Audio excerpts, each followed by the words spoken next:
టాలీవుడ్ అగ్ర కథానాయిక సమంత యువ నటుడు నాగ చైతన్యను వివాహం చేసుకోనున్న సంగతి తెలిసిందే.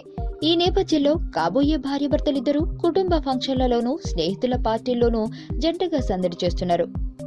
అభిమానులతో నిత్యం టచ్ లో ఉండే ఈ భామ ఇవాళ ట్విట్టర్ ను వేదికగా చేసుకుని కాసేపు ముచ్చటించారు. ఎలా ఉన్నారు సమంత? ఈ ఏడాది అంతా ఎలా ముగిసింది? ఇలా పలు ప్రశ్నలను సంధించారు అభిమానులు. అయితే ఓ అభిమాని అడిగిన ప్రశ్నకు మాత్రం సమాధానం ఇవ్వలేక సింపుల్ గా చిన్న మాటతో సరిపెట్టుకుంది సమంత. ఇందుకే ఈ ప్రశ్న ఏంటనే విషయానికి వస్తే, నాగార్జునకి కోడలు కాబోతున్నారు, ఎలాంటి అనుభూతికి లోనవుతున్నారు అన్నది ఈ ప్రశ్న సారాంశం. అయితే సమాధానం కోసం వేచి చూస్తున్న అభిమానికి సమాధానం ఇవ్వకపోగా అవన్నీ ఇప్పుడు అడగకండి, పెళ్ళయ్యాక ఈ ప్రశ్న మళ్ళీ అడగండి అని నవ్వుతూ సమాధానం ఇచ్చింది సమంత.